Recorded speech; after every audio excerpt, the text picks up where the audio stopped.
La Reforma Protestante es un hito de la historia cristiana que no pasa desapercibido. Si bien es uno más de los grandes cambios que se dieron a partir del siglo XVI, la cristiandad contemporánea no puede entenderse sin el influjo que trajo la Reforma. La Reforma no es un movimiento aislado de su contexto, pues la agitación política, académica, cultural y social que vivía Europa tenía que tener también su presencia en el ámbito religioso, especialmente como respuesta a las diferentes dificultades y excesos que la Iglesia Católica Romana presentaba en su momento. La Reforma tampoco es un movimiento uniforme, pues aunque el abanderado conocido del movimiento sea Martín Lutero, los focos de renovación religiosa se extendían por toda Europa, cada uno de ellos con sus matices particulares y sus propios desafíos.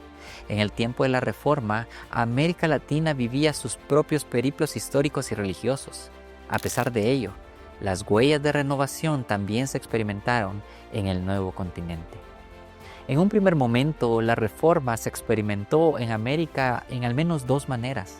Primero, con un catolicismo que estaba en busca de renovación por el esfuerzo de personajes como Isabel la Católica y Francisco Jiménez de Cisneros. Segundo, con algunos individuos y pequeñas comunidades protestantes que se establecieron gracias a la emigración desde Europa. Ante la pregunta si el protestantismo llegó a América, la respuesta es un sonoro sí. Llegó bajo diferentes vías y formas, mostrando la misma multiplicidad y diversidad que tenía el movimiento en Europa.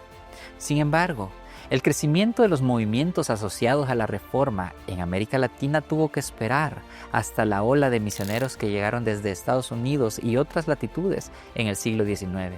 Los movimientos asociados a esta reforma que llegaron en ese tiempo ya tenían otro tipo de travesías, experimentadas como respuesta a sus propios contextos de vida. Estos movimientos traían consigo la marca de movimientos pietistas y de santidad de los Estados Unidos, además de un férreo celo conversionista, producto de la propia historia norteamericana y sus grandes despertares. Al igual que en el siglo XVI, la diversidad del movimiento dio paso al crecimiento de distintas denominaciones en Latinoamérica, unidos por un sello que ya había sido famoso unos siglos antes: evangélico. Hoy en día, en algunos sectores se preguntan si Latinoamérica necesita una reforma, lo cual solo es un síntoma de al menos tres factores. Uno, una falta de comprensión histórica de la Reforma, la cual nunca fue un movimiento uniforme y siempre se nutrió de la diversidad de influjos de su contexto. 2. Un olvido y quizás menosprecio de la historia de la Iglesia latinoamericana, donde desde el siglo XVI hubo personas perseguidas por esparcir la herejía luterana, y que en los siglos siguientes muchas personas llegaron hasta la muerte por predicar la buena noticia que les había sido encomendada a lo largo de toda la región. 3. Un olvido que la Reforma desde el primer día no buscaba ser solamente un momento histórico, sino un impulso para que la Iglesia se supiera reformada y siguiera reformándose. Así podemos afirmar que Latinoamérica no está esperando un momento llamado Reforma, pues desde un principio de su historia ha bebido de las huellas de la Reforma española, de los incipientes movimientos de migrantes protestantes y de misioneros que traían su propia historia marcada por reformas, en pro de santidad, en pro de piedad.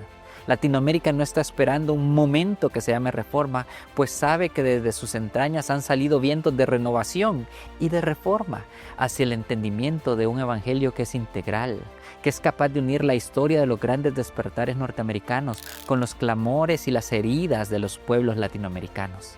La región latinoamericana sabe de reformas, pues en sus calles y barrios se escuchan los cantos de las iglesias que se miran a sí mismos como reformadas por el Espíritu Santo y el poder del Pentecostés, el cual no solo es capaz de transformar instituciones religiosas, sino también dar una esperanza de vida plena en medio de circunstancias caóticas.